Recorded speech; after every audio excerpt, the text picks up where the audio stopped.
Hello, divine beings. This is your coffee hour with Dr. Yana, and I'm your favorite, Dr. Yana. Here, we explore the topics of consciousness, spirituality, and the journey of the soul. We are continuing the series of conversations called CLAD in Stars. And today, our topic is on sovereignty.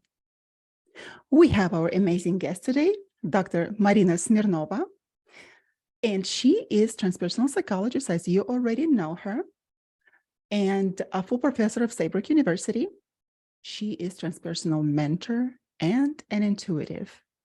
Hello, Dr. Marina. Hello, everyone. Please tell me about your journey on sovereignty and its most valuable lesson. I'm inclined to think that my journey in sovereignty has been that of love and developing consciousness, developing self-awareness, and forgiveness for myself and for others. It has been very intricate and began very early in my life. I was born on Sakhalin Island, to me, one of the most magical places in the world. Highly multicultural, very diverse, vibrant, is brilliant with tastes and sounds and flavors and textures and human relatedness and conversations and festivities. And early on, I was the first grandchild to my grandparents, and we lived very close to my maternal grandparents. So very early on, my grandparents would take it upon themselves to invest in me through play. And interestingly enough, something that stayed with me over the years is a very imaginal and yet multifaceted, rich with meaning, rich with dimensions, a game that my maternal grandfather played with me. It was a very simple game when I was very little. It was a game of call and response. So his call was, and I will say it first in Russian because that would add flavor to the conversation. So the game went like this. He would say, "Я тебя куплю," and I would answer, "Я не продаюсь," which means he would say, "I would like to purchase you. I would like to buy you. Why don't I buy you?" And my response to that was, "I am not for sale." For many years, growing up in adolescence, I have forgotten about that imaginal teaching, and yet teaching that had heart in mind. But as I matured and as I grew more into myself, into my own sovereignty, and I refer to it as soulful sovereignty, that teaching of my grandfather came back to me. And all of a sudden, I remembered something that I have forgotten, something that placed sovereignty even deeper in my heart, in my mind, in my life, in the form of relatedness to my own inner world, relatedness to those who came before me, who invested in me, and also relatedness to those who are around me and who are yet I am to meet. So it's very interesting personal and transpersonal weave of a journey. Thank you for asking. This is a magnificent story because, as we discussed before, our ancestors, they are chosen by us to fulfill our destiny here. So what they have to teach us stays with us, and as if they're putting the seeds that would probably sprout later and are sitting in a dormant condition for many years, could just sprout right away. However, this has been my observation that they sprout much later in life, and they stay in our mind as a reminder of who we are because this is a very important message. I will purchase you, and you will just respond, I'm not for sale. That's right. And what does it mean? Does it mean that someone would just literally come and pay price for us? No. But the thing is that the society continuously trying to purchase us, to buy us, to lure us into something that is not our destiny. And we can be talking about so much about the dark side of the society, of the manipulation and everything. It is just so popular to talk about it right now. But this is not what we're talking about.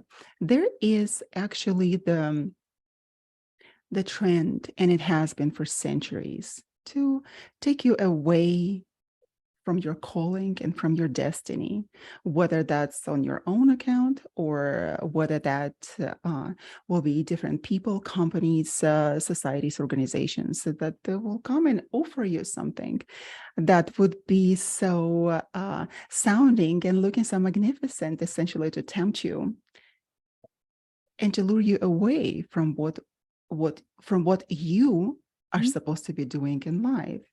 And I have noticed that I have put myself for sale originally. As you know, as we're brought up in our society and we have to sell ourselves. And for a long time, I thought, that we are selling ourselves all the time in relationships and different interactions with people, when we're applying for a job, anywhere. We do sell ourselves. But then at which point we stop and claim that sovereignty and say, I'm not for sale.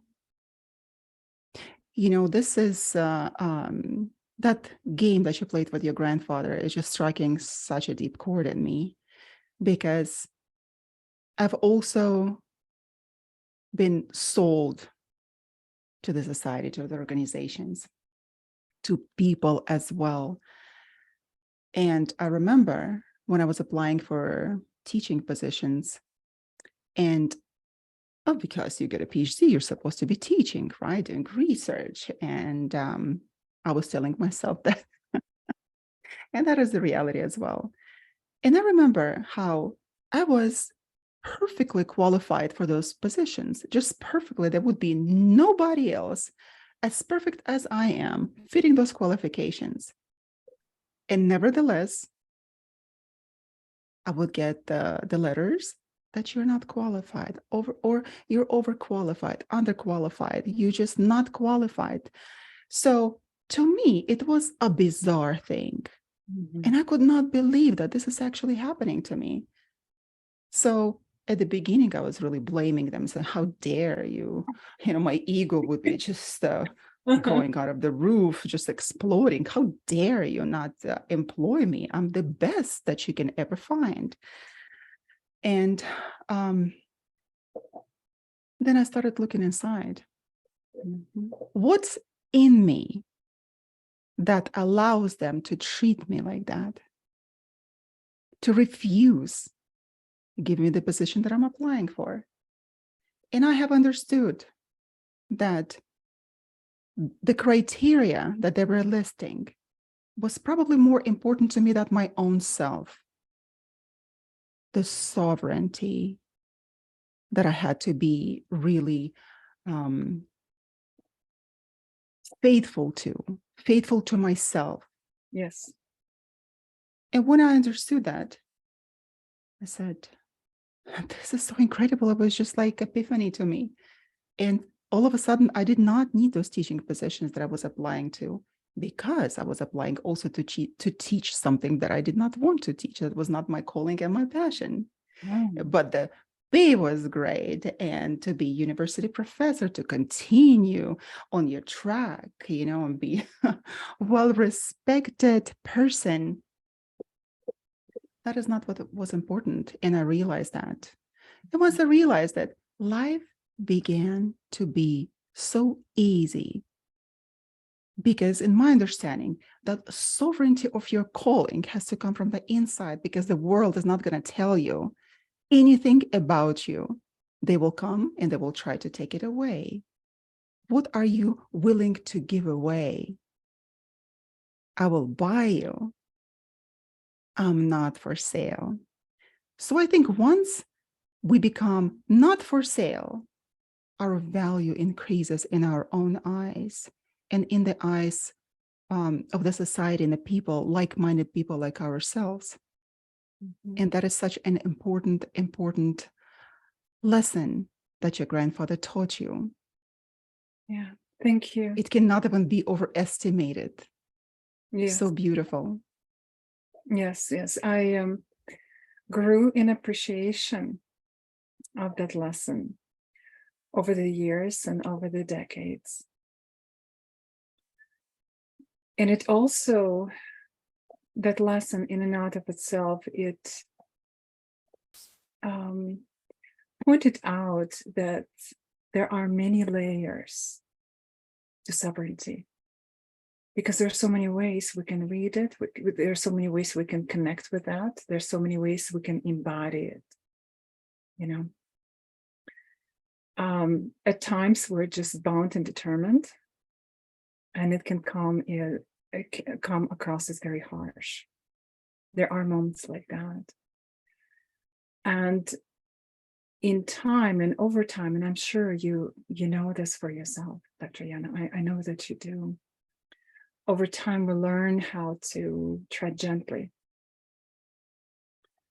with ourselves first, with all the gifts and the beauty and the challenges and the potential we're given and gifted, with the destinies that are ours to fulfill and to claim and to be with and to bring to life. And so that sense of treading gently is like leaning into relatedness, a deeper sense of relatedness with our own selves, realizing what is really resonating with us. What are we drawn to? And how is that we are willing to embody it in our lives?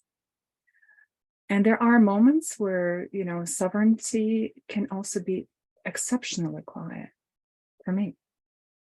It is just that point of gravity within me where I don't have to say a single word. I can if I'd like to, but I don't have to, because the center of gravity all of a sudden is so in alignment with my understanding or what is needed at the moment, that quiet silence is also an expression of sovereignty. Yes, and so from childhood on, as we explore what sovereignty is for us and how that is, there are many edges to it we discover. For me, and I also wonder how it has been for you, what edges have you discovered for yourself? But for me, I discern that there is a great deal of, again, journey in love, self-love, love for life, love for others, and love for what can be and what is too. That's the hard one. Love for what is, just how it is, just how we are here and now and how everything is. It also has been about willingness to be patient with myself, willingness to accept my own mistakes and errors and missteps and that of others, willingness to forgive myself and keep on forgiving myself and forgiving more, and once again and 1,000 times, and extending that to others in every way that is possible, humanly possible. And that is something that's daily work.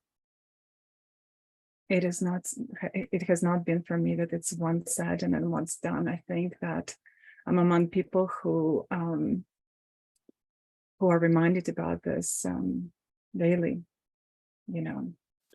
So sovereignty is also to me about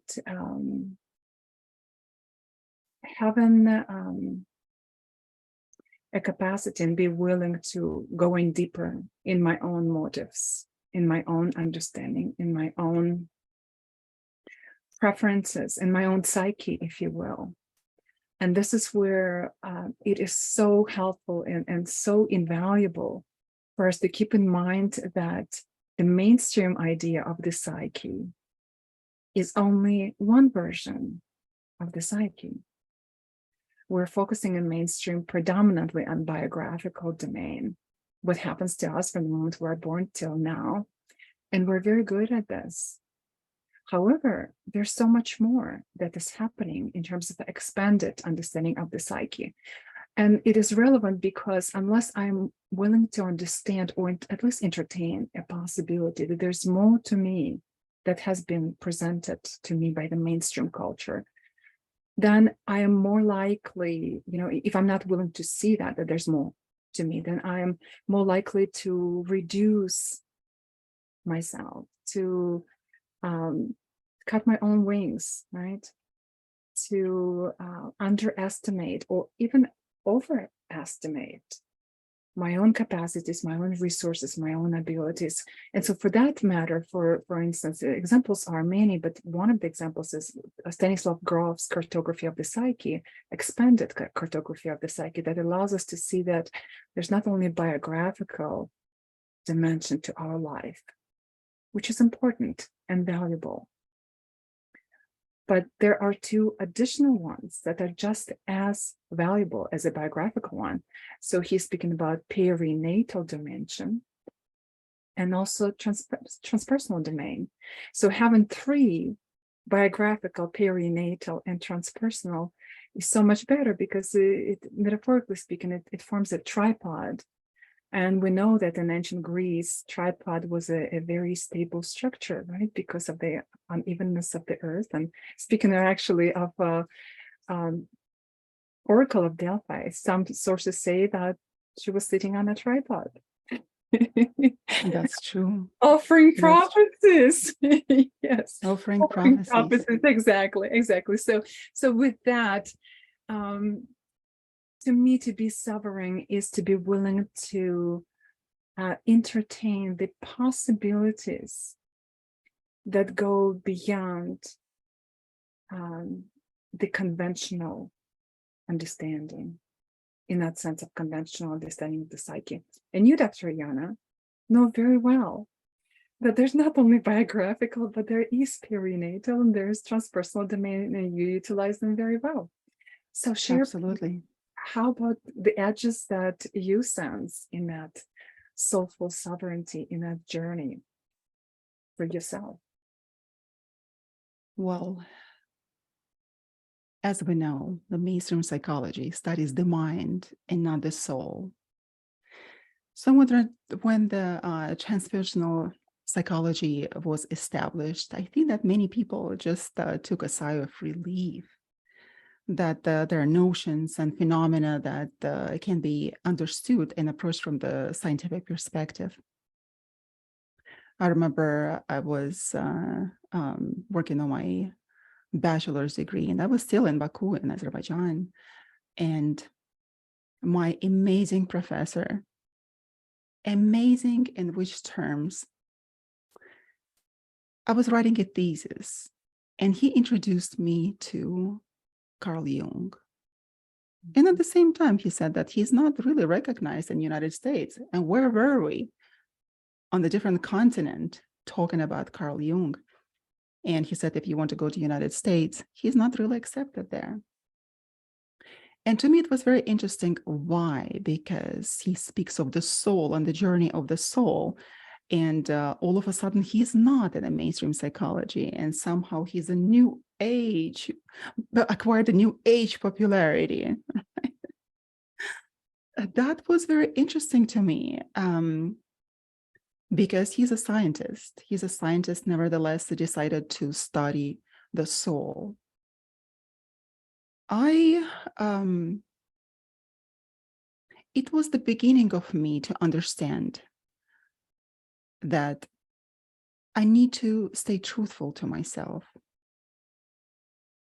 I wrote a thesis with Jungian ideas, exploring the consciousness. And when I came to the United States to continue my education, this is such an interesting topic you asked. An interesting question. I have to think about it because I was going to ask you all those important questions and I didn't even ponder them myself. So now I have to think about it.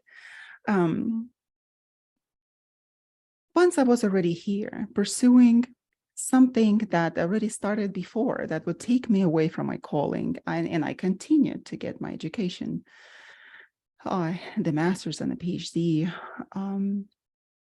But the idea of my calling and my destiny, of my diamond, never left me. And I would still continue to do the work, but underground. I was an underground worker.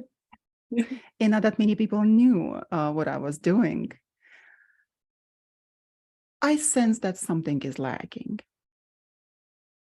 And when I started asking myself this question, what is lacking that I cannot find peace with what I do? Seems to me that I have already acquired everything in life that I ever wanted, and still I'm not at peace. Where is that peace? Mm-hmm. That peace was nowhere to be found. So I started what it was the dark night of the soul. And I started searching and searching. And I did. I come to the understanding that I have to stay truthful to myself. And what does it mean to be truthful to myself? Is to accept myself unconditionally. And that is something which is very difficult to do. Mm-hmm. You mentioned to forgive yourself. Mm-hmm. And that is one of the most difficult things that a person can do. Yes. We can forgive others. We can forgive and forget everything. But what about ourselves? We're the hardest on ourselves. And forgiving me was heart-wrenching experience because I couldn't, and nobody taught me to forgive myself, not to forget, to forgive myself. I understood over the period of time, over the years of soul searching, I understood, like with Pythia and the triangle and the Oracle of Delphi. We call it that. This is so interesting. We call it, we use a totally different pronunciation here, Delphi, and it's the Greek words, and the Greeks are just like Russian. When Americans say that it looks like Greek to me, well, it doesn't look anything like that to us because it's still very similar alphabet. So it's like Chinese to us will be more difficult. So the Oracle of Delphi, that at the beginning, for example, the Oracle and the Pythia that would be sitting on the tripod, she wouldn't be sitting there and thinking, doubting herself, like, should I be doing that or I should not be doing that? That is this my calling or it is not my calling? She didn't have that excruciating soul experience. I think that over time, over centuries, we have lost that understanding, that peace that people understood from early on of what they should be doing in life. And not necessarily that she was a human being, the Pythia, that would be giving away the prophecies to people from God Apollo. Yes. She wasn't questioning herself. And I'm so glad that you mentioned this. This is a biggie. She was not questioning herself, or at least we view it. Yes, we entertain that possibility that I've been there. I checked. I know she didn't question herself.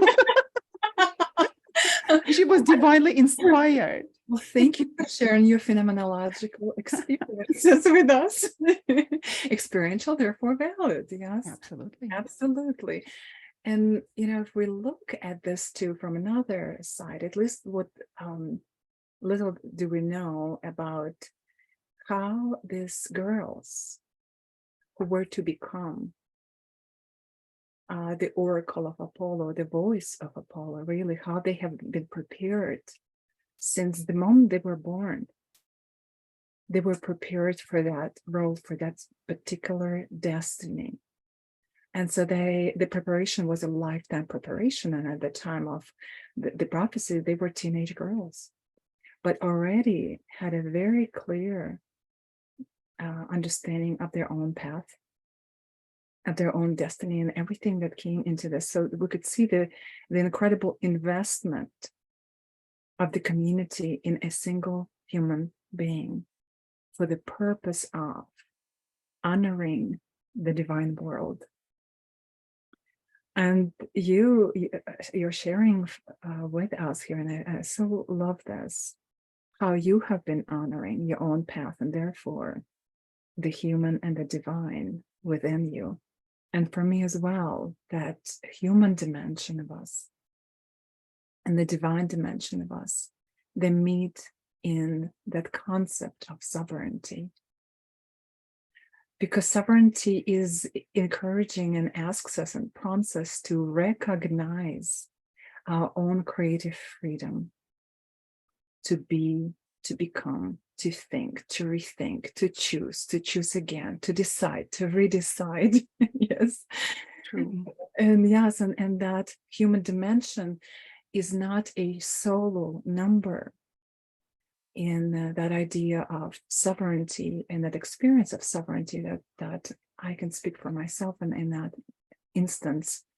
To me, it is a weave of the human dimension and the divine or higher dimension or transpersonal realm, and how they come together on this divine stage of life, and how that incredible dance unfolds in what quite often is called the cosmic game. Stan Grof calls it the cosmic game. Yes, the divine drama that unfolds.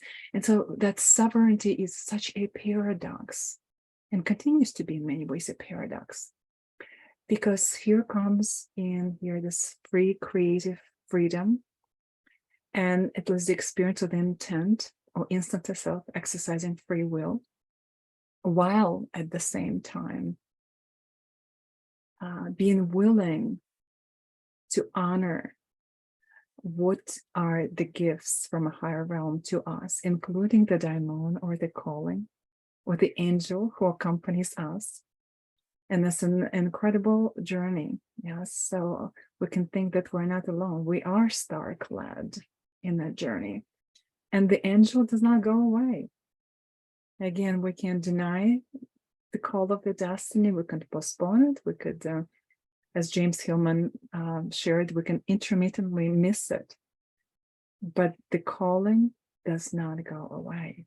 So how are we to keep not only reconciling, but bringing in harmony, the human and the beyond human dimension in that journey of sovereignty?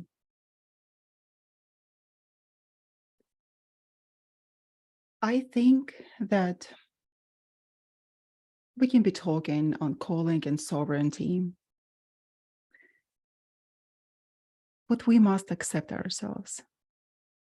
This is my deep understanding that the radical acceptance of one's calling has to take place before we can reach sovereignty. And before it took place, we can't even talk about sovereignty. And this interplay between the calling, one's destiny, and sovereignty, you have to step into the shoes, into your own shoes, the shoes of your destiny. I've always asked myself, what if we don't follow our destiny? What if we don't recognize what it is there for us? Mm-hmm.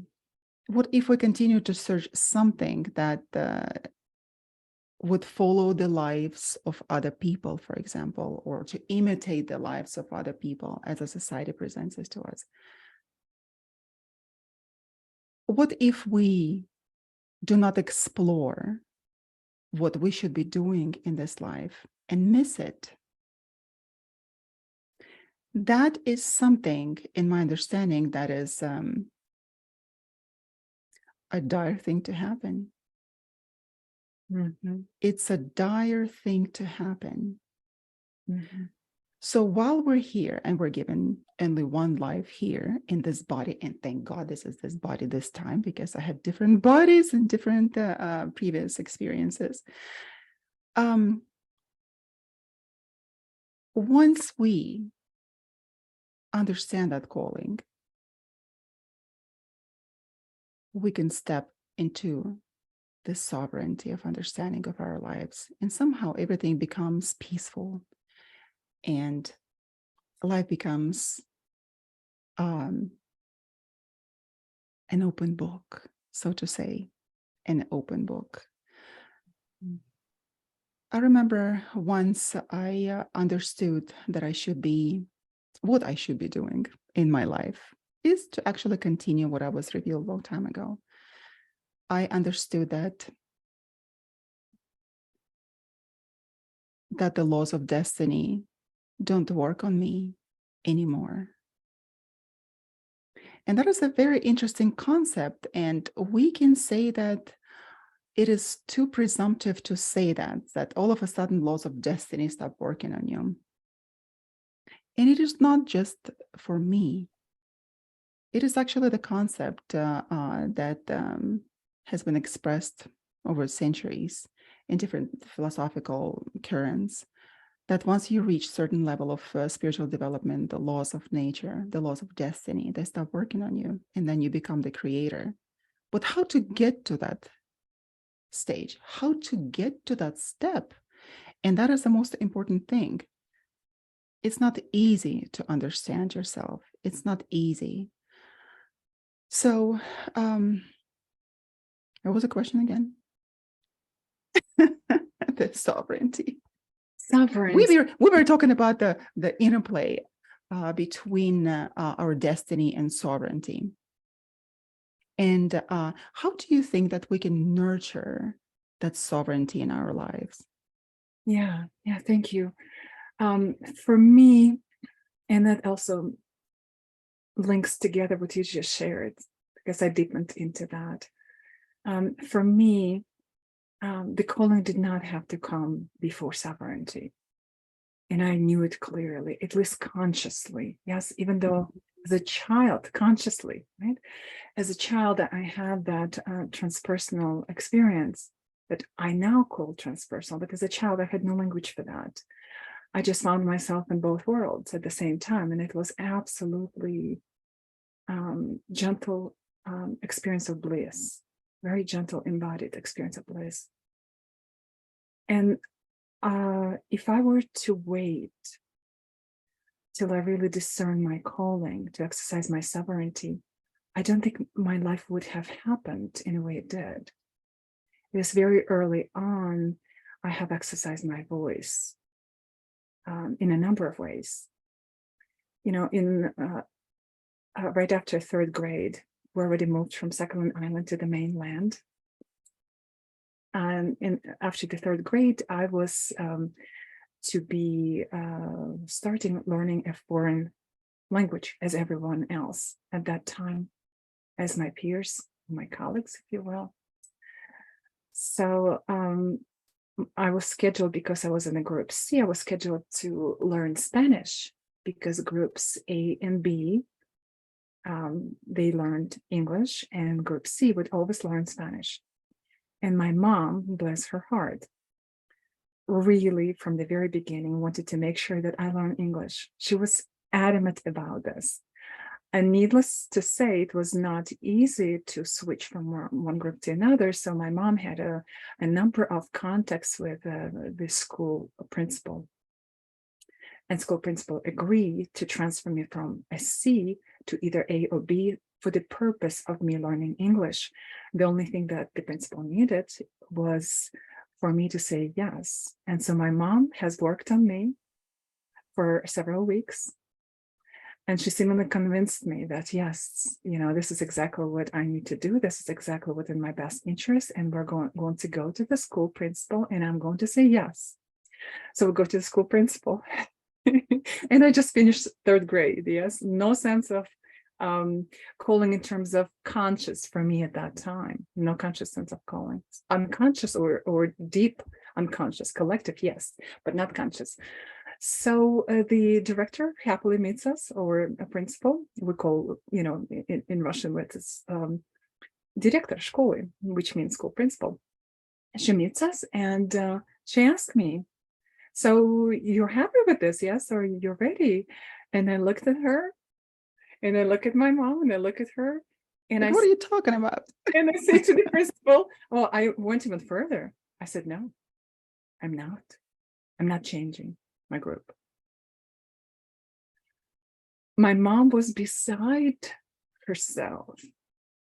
The school principal was very confused.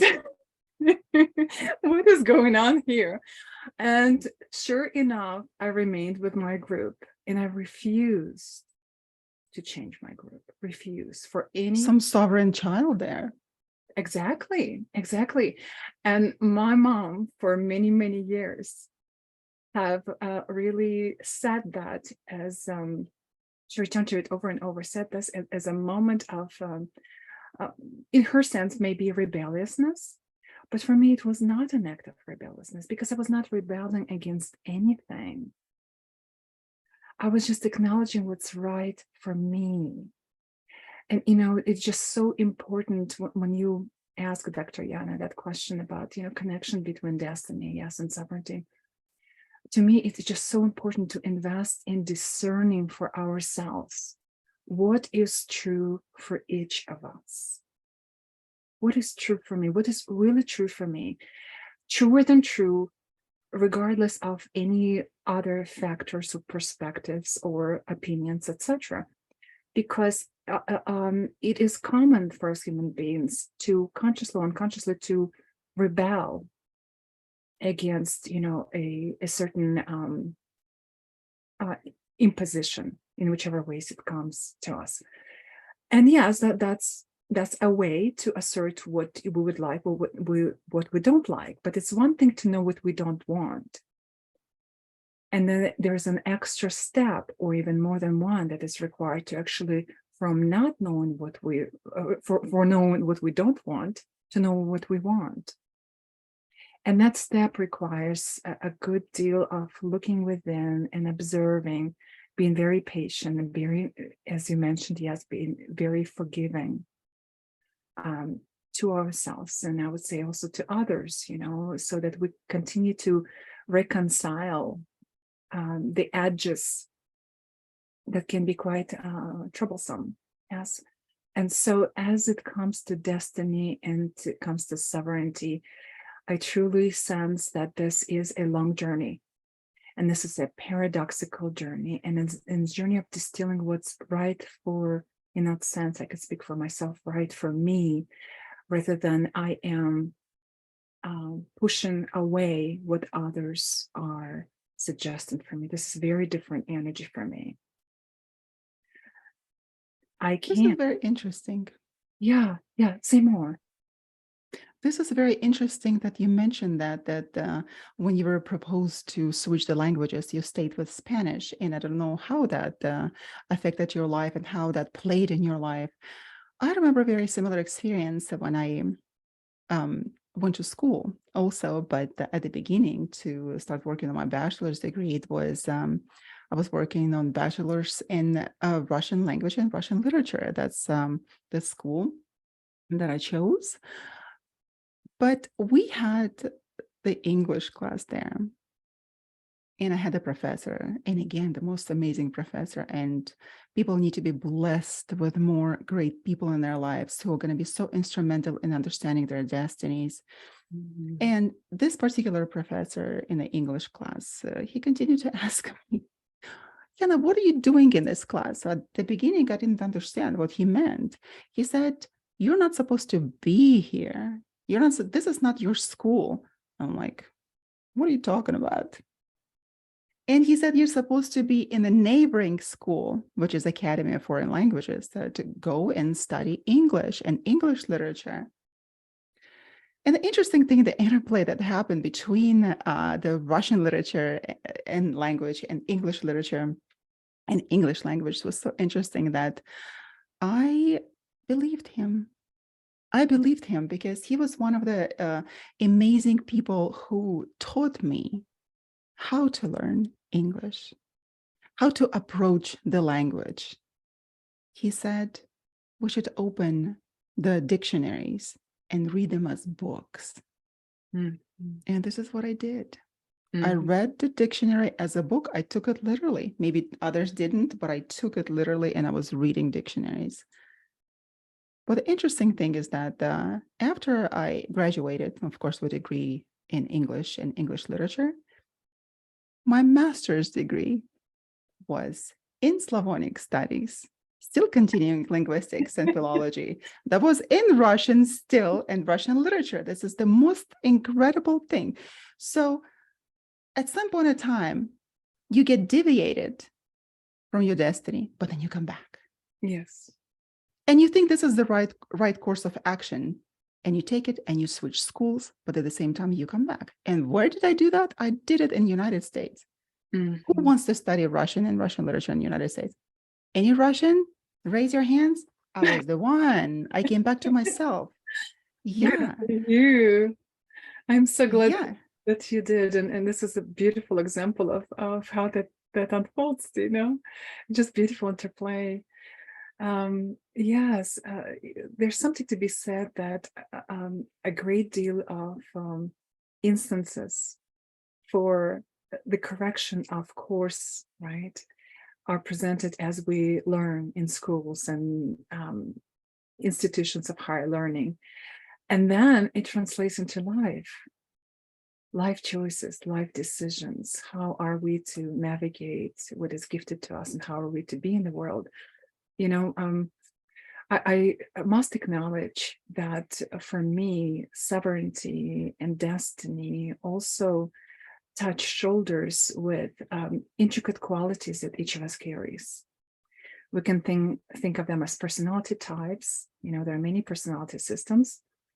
You know, for instance, Myers-Briggs type indicator that is based on Carl Gustav Jung's work, you know, gives us a very good idea that behind the 4 letters as abbreviations for each type, there is a sovereign kingdom within. And Carl Gustav Jung encouraged us to learn, yes, about our own personality, you know, lines, if you will, lines of development, and to be true to them. So and that starts with yes, understanding. yes, exactly. Everything comes to self-understanding and study of your own psyche. And returning to that time and again. And returning. Exactly. So, you know, as an INFP, I know that if I do not get my time alone, that my choices of sovereignty could be based on something else than my own deep preferences. I have to remember this about myself. So my hermiting is absolutely essential to my sovereignty, and it happens to connect to my destiny as I understand it, as I translate it. So there's a beautiful, miraculous connectedness, miraculous dancing that's happening within and without, and soulful sovereignty and embodying it more and more so in simple ways and more complex as we get, you know, as we get stronger at it. It really helps us to experience the flavor of life and to step fully into our stars-clad destinies as we are, acknowledging our humanity and acknowledging the divine spark in each of us, and forgiving ourselves time and again and 1,000 times, and extending that to others as well, so that more of the truth of our own truth arises authentically, so rather than as a reaction to something else, you know. Well, Dr. Marina, I always thought that you can just forgive once and that's it. I don't want to come back to myself to forgive myself so many times. What did I do? Yes, This yes, concept of sin has been Uh-huh. there, and you have to confess your sins all the time. I'm like, okay, like I don't have any sins. And I remember going to confession every single time. And then the pastor would ask me, the father in the Russian Orthodox Church, he would ask me, what are your sins today? I'm like, do I need to make them up? So he would just believe I'm a true believer. I'm a good person. So I was like, you know what? I don't have any today. And I finally understood that I don't have a sin. Like things that I do, they're the callings of my soul. And as just being a good person and living good moral life does not have to be rooted in sin and to continuously come and confess your sins. So to me, I have to forgive myself one time. What are you talking about? Just one time. This is me. Dr. I Yana, decide you're to special. You are uh, special. I decide to forgive myself, and I forgive myself, and that's it. I don't want to come back to that concept again. I'm forgiven. I forgive myself. That's it. So that is interesting. But yes, that the life experiences that dictate that we have to forgive ourselves again and again as life unfolds and we take action, and sometimes not the best, but at the same time, just it has to come easy for us to have compassion to ourselves. And Passionate. compassion doesn't come easy, and I know it because I have been such uncompassionate person to myself. Uncompassionate, I probably was the most uncompassionate and unkind person to myself. And people would look at me and think that, oh, this person has it all. She has it all, like from each angle, in every direction, she has it all. And this is how people saw me. And I didn't, and I didn't. So we must understand that we all have our own path. We go through our own self-development. And just because another person seems that it's got it all together, not necessarily. There's a deep underlying process, like you mentioned, the personality types. And this is how we have to discuss it in detail, the personality types and how they interplay with our destiny, because that is an amazing topic.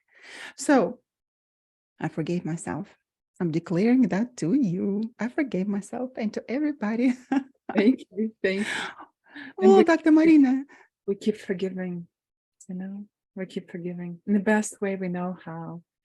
Yes, we're human beings. We're only human beings, but also we are human beings, And I so much appreciate that you speak about self-compassion with a great sense of humor, but it also touches the heart. And that sense of compassion, it connects to me. It connects to sovereignty.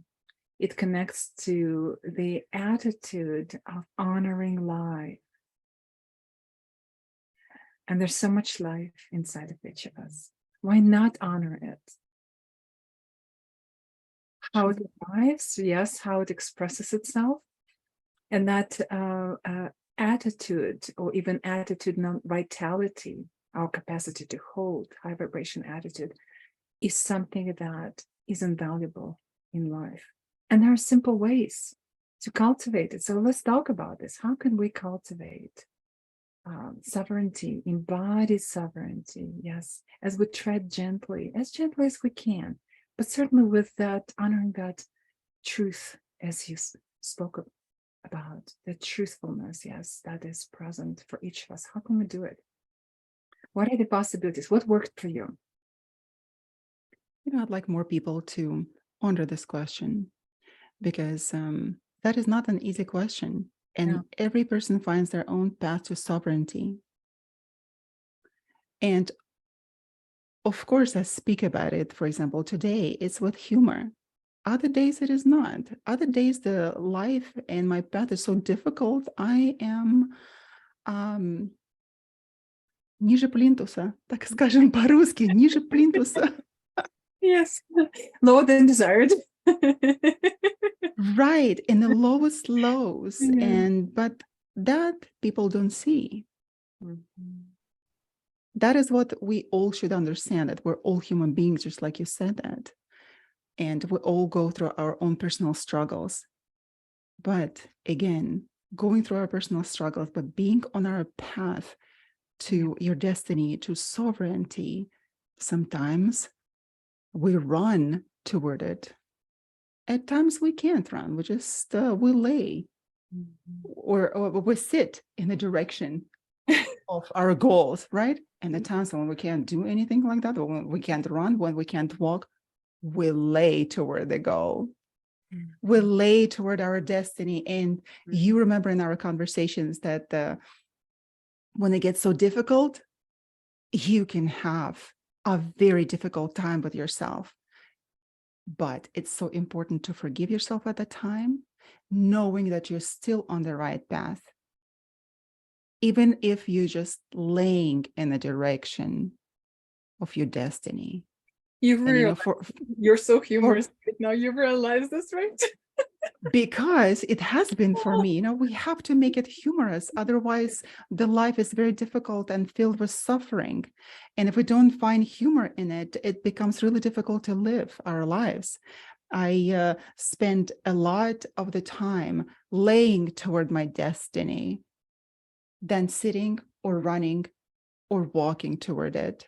And you remember that, and it's a difficult time. And we all go through difficult times with the hardships and tribulations, but all we have to do is to continue moving. Like Churchill said, if you're going through hell, keep going and keep moving. So at times when we lay toward it, it is okay. It is okay. And that is also the part of sovereignty in my understanding. Because I used to make things so complicating for myself. And I thought that if I don't make things complicated, I'm not going to be the true Russian, because Russian overcomplicate things all the time. We have to be complicating. Look at the classic Russian writers. Oh, that literature. Look at the alphabet, my God. And then look at the literature. It's the structure of the sentence. First, the books are like this. These are the books. And then once you look inside, oh my God, it's the sentence that is going to be this long with sub-sentences and long clauses and everything. And a gorgeous one too.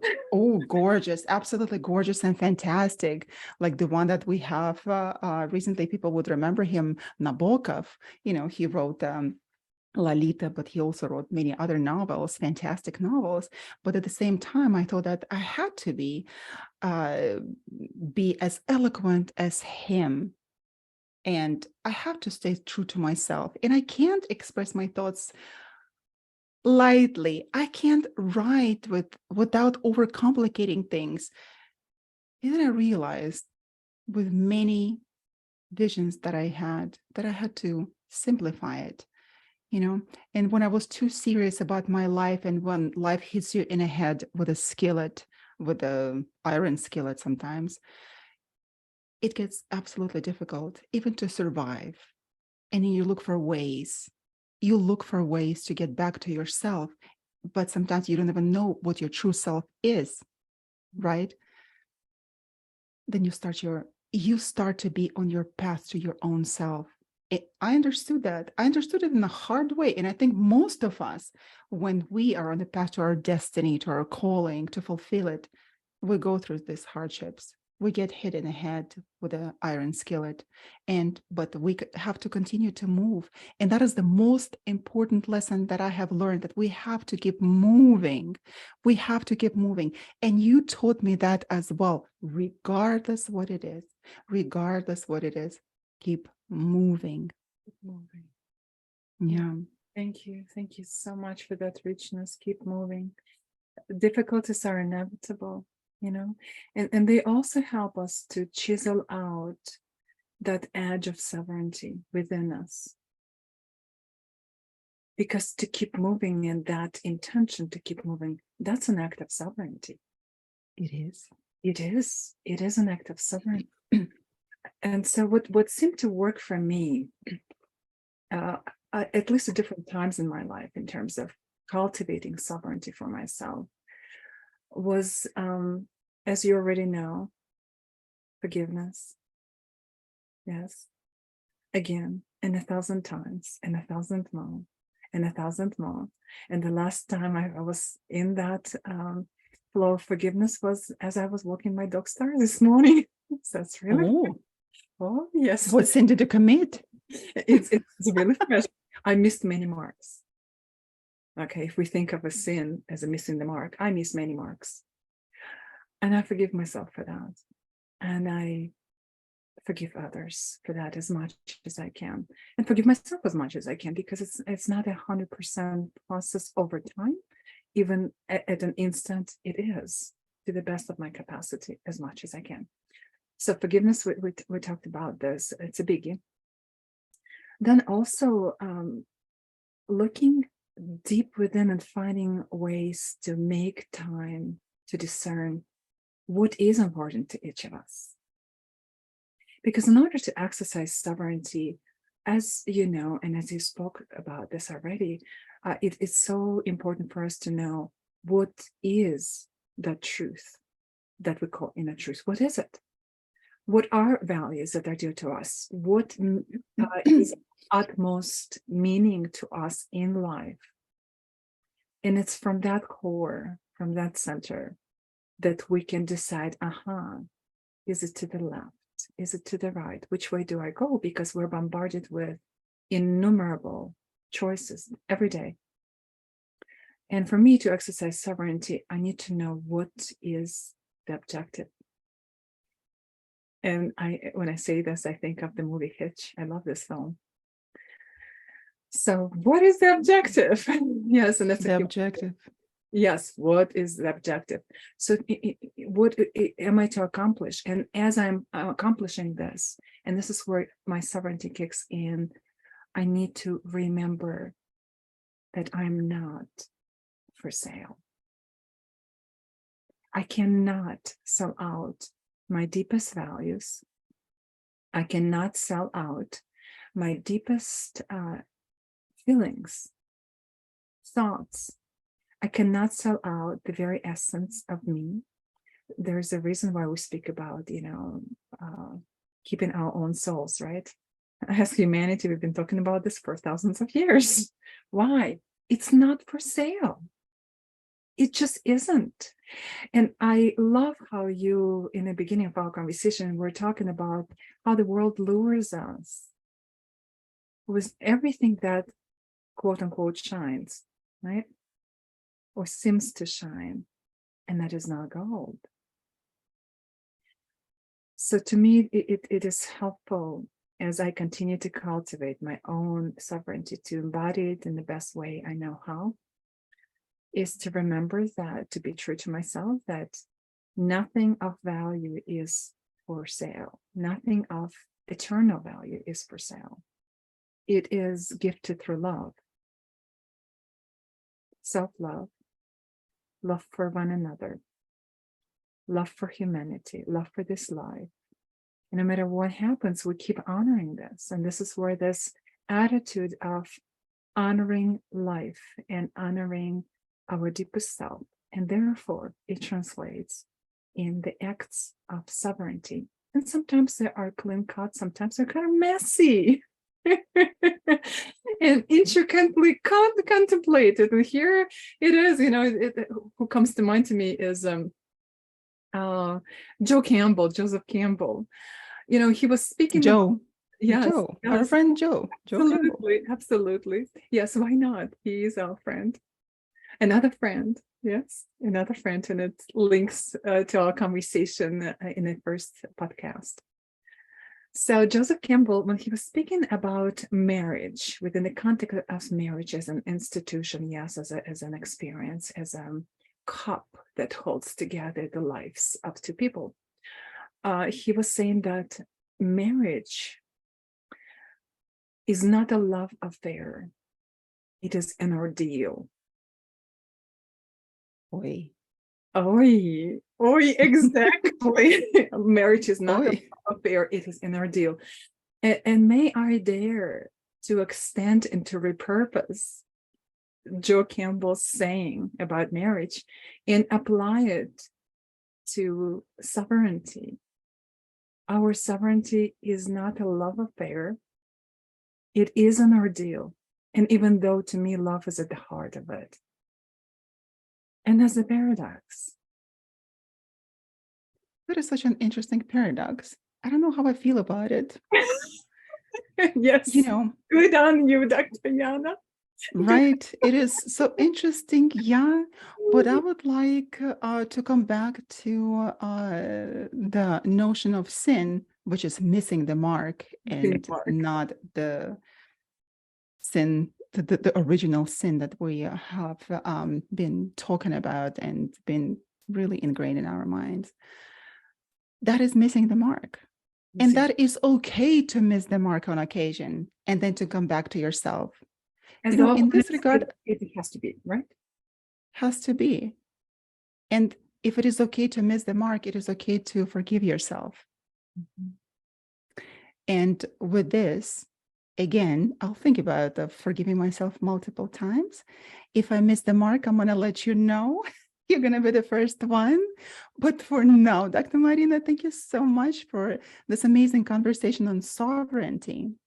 That's been very important. Thank you. And we should continue the conversation on the CLAD in stars. But for now, we will have to say farewell. Thank you so much, Dr. Marina. And this has been your favorite Dr. Yana and your coffee hour with Dr. Yana. Stay tuned and we'll see you again. Bye-bye. Bye. Где эта кнопка?